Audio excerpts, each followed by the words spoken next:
Hello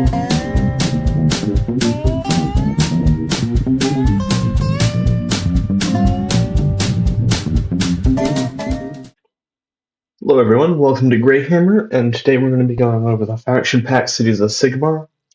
For battle traits, we've already gone over these, but they're officers' orders.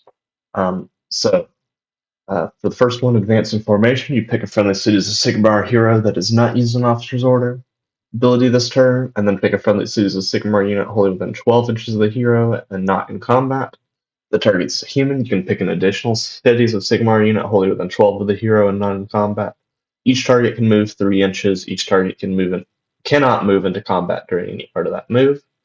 That's in your movement phase. In the charge phase, you've got Strike Them Down, where you pick a friendly Cities of Sigmar hero that does not use an officer's ability, and pick a friendly Cities of Sigmar unit that has charged and is wholly within 12 inches. Add 1 to the attack's characteristic of their melee weapons for the rest of the turn.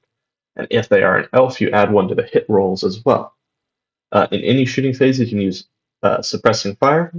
You pick a friendly Cities of Sigmar hero that does not use an officer's ability this turn to use this ability. Pick a friendly Cities of Sigmar unit wholly within 12 inches of the hero to be the target. Each time the target uses a shoot ability this phase, if all of its attacks targeted the same enemy unit after that ability has been resolved, roll a dice. If the result is equal to or less than the number of models in that enemy unit that were slain by shooting attacks this phase, the enemy unit has Strike Last. Can be useful, but and then in any combat phase, you've got the hold line. Pick a friendly Cities of Sigmar hero that is not used an officer's order ability. Then pick a friendly Cities of Sigmar unit wholly within 12 of the hero, and then not charge this turn. They get the Strike Last and a ward of 5 up. In addition, if the target is dwarven, subtract 1 from hit rolls for combat attacks that target that unit for the rest of the turn, making your dwarves really, really tanky. We'll be doing a deep analysis on the points of everything later. That's going to be a lot of information. But you've got your 4 battle formations, where you've got here the Dawnbringer Crusade, where the passive is Forward Dawners. You add 2 to the move of friendly Cities of Sigmar units in the first battle round, so get your guys moving faster. The Ironweld Guild Army passive is add 3 inches to the range characteristic of ranged weapons with friendly Cities of Sigmar units.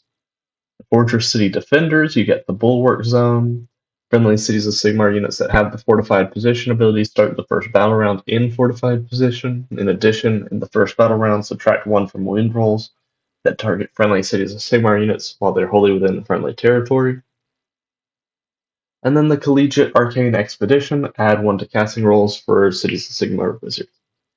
Personally, I think Dawnbringer and Ironweld are my favorite of those, but we'll see. Heroic traits, you've got Sentinels of Order. These have to be on a hero. The Master of Ballistics, if a friendly Cities of Sigmar unit uses the all-out command in the shooting phase, while it's within this unit's combat range, add 1 to the wound. In addition, this is in addition to all-out attack. So all-out attack goes +1 to hit, +1 to wound for a ranged attack. In Grizzled Veteran, you've got if the unmodified wound roll for an attack that targets this unit is a 1 to 3, the attack fails when the attack sequence ends. I don't think that's very strong, not gonna lie. Because, I don't know, it makes them more dangerous against heroes where those might succeed, but for the most part, those aren't going to succeed anyway. Passive Fiery Temper. If this unit charged this turn, you can reroll charge rolls for friendly Cities of Sigmar while they're wholly within 18. So I think Master of Ballistics or Fiery Temper is the best there. Then you've got Artifacts of Power, the Sacred Tome. If it's not a priest, it has Priest 1. If this unit is already a priest, add 1 to chanting rolls. If the unit is a wizard, it cannot use spell abilities and prayer abilities. Sorry for that notification. Glimmering, each phase you can reroll 1 hit roll or 1 wound roll or 1 save roll for this unit. And then at the end of a turn, with the Brazier of Holy Flame, you pick a friendly non-Cities of Sigmar infantry unit that is not in combat. and is within 12, you can return up to D3 slain models to that unit. I think that's the best one. Um,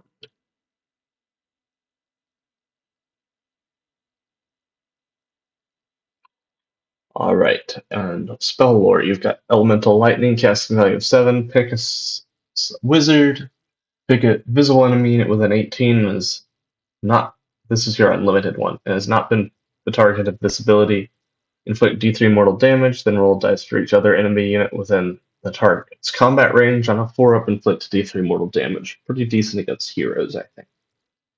Casting value of 7, speed of the twin-tailed comet. Pick a friendly Cities of Sigmar wizard to cast the spell. Pick a spell friendly Cities of Sigmar unit wholly within 12.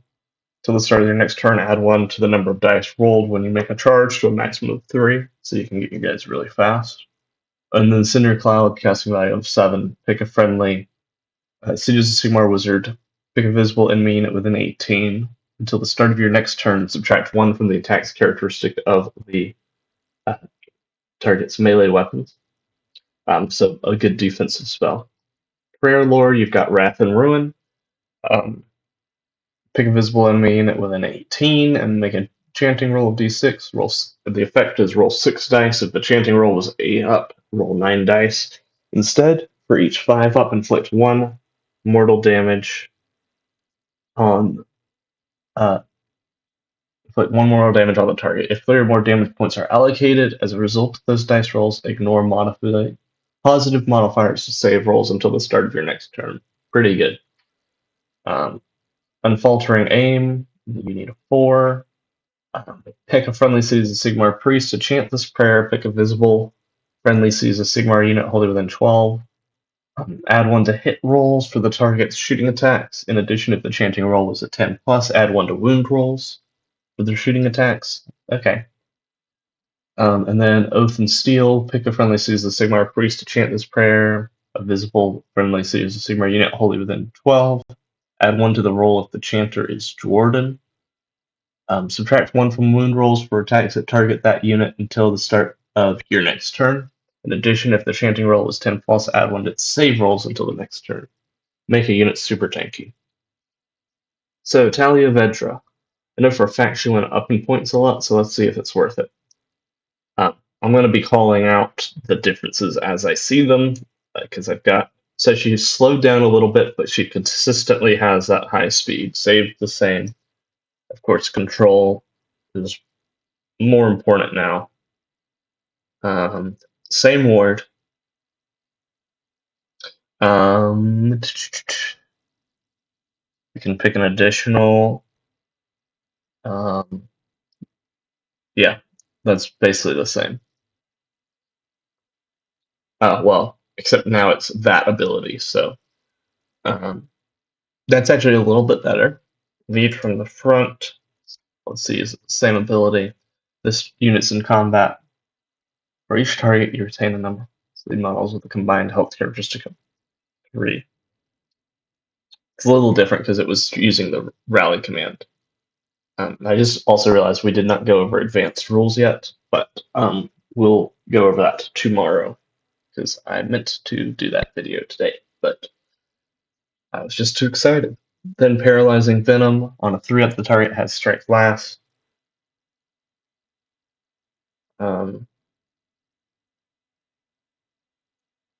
Does this have Paralyzing Venom on the War Scroll? It looks like they don't give you. Oh, here we are. Pick 1 enemy monster on a 3-up Strike Last. Okay. Yeah. So then let's look at the melee weapons. 6 attacks, 3s and 4s. It used to be 3s and 3s. -1 rend, 2 damage. That's the same. If the Leonine Jaws, 3 attacks, 3s. It used to be 2s, but degraded. And 2s, so that got better.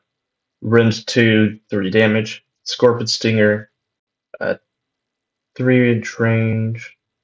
Used to be, but doesn't matter anymore. 2 attacks, 4 up, 2 up. Rend 3, D3 plus 3, which is better now because it doesn't degrade.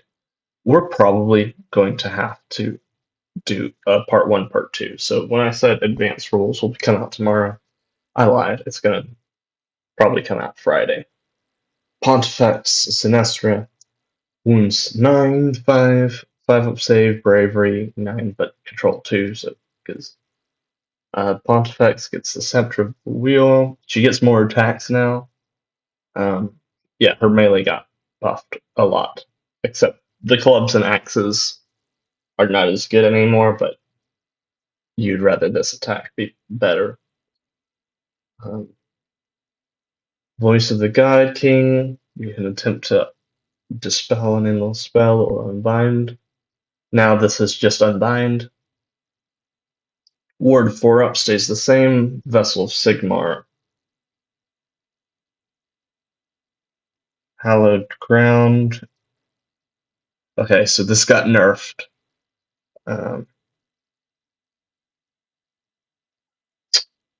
And then into the move while they're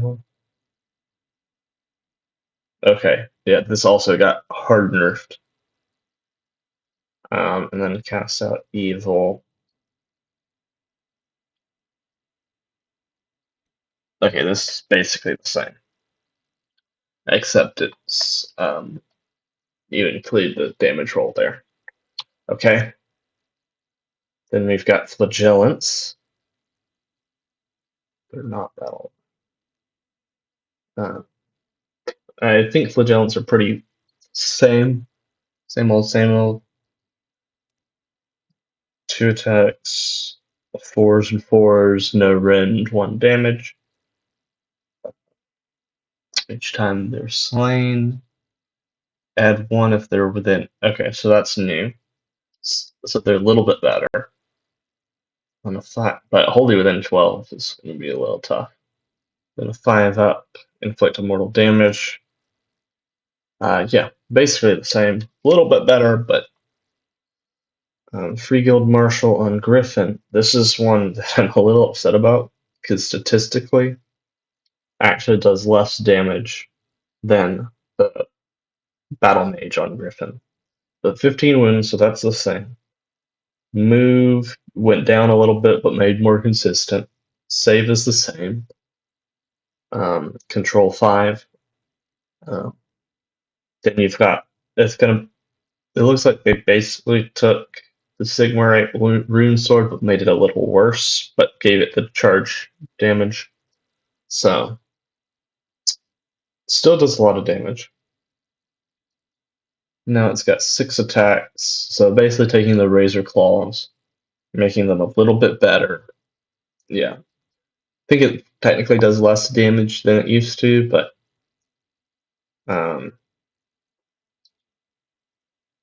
the Piercing Broad Roars now pick up to 3 enemy targets on a 4-up. They can't use commands. This is strong, actually. That's actually pretty impressive. I'm going to stop comparing units, and I'm going to just go to what they are now, because we can do comparisons in the deep dive if we want to. And then in Tactical Acumen, if you redeploy, if you roll a 1-3, you can use a 4 instead. Free Guild Marshal and Relic Envoy, you take Dueling Pistols and Short Sword, Master Forge Longsword, and Heirloom Warhammer. Dueling Pistols, 10-inch range, 4 attacks, 3 up, rend 1 damage. The Heirloom Warhammer, 3 attacks, 4 up, 2 up, rend 2, 3 damage. Master Forge Longsword, 4 attacks, 3 up, rend 1, 2 damage. Silvered Short Sword, 4 attacks, 3 up, rend 1 damage. Rousing Order passive, add 3 to control scores, so pretty useful foot character. And then you can pick a Cities of Sigmar human with an 18, put the Relic Envoy next to them, and they can receive officer's orders even while they're not wholly within 12. If this unit is destroyed, destroy the Relic Envoy. Also, this is kind of the foot character profile for most characters. 5 health, 5-inch move. It could be 4-inch or 6-inch, depending on if it's human, elf, or dwarf. 3 up saves, which is better than most foot heroes actually. Control 2. And we're probably not going to go over the attacks in detail. Just kind of saying what they do. 10-inch move on the Cavalier Marshal, 7 health, 3 up save. Add 1 to the charge rolls for friendly cavalier units while wholly within 12. And then once per battle in any combat phase, if this unit charged this turn, pick a friendly Cities of Sigmar cavalry that is charged. This unit and the target get strike first, so you can go with your very killy guys. Free Guild Command Corps, I think these are still a great unit. Um, once per battle round, for a whole army in any hero phase, you pick a friendly Cities of Sigmar human unit. For the rest of the turn, the first time the target uses a redeploy, rally, covering fire, or countercharge, pick another friendly Cities of Sigmar unit wholly within 12 of this unit, and that it's not used to command this phase to use the same command immediately.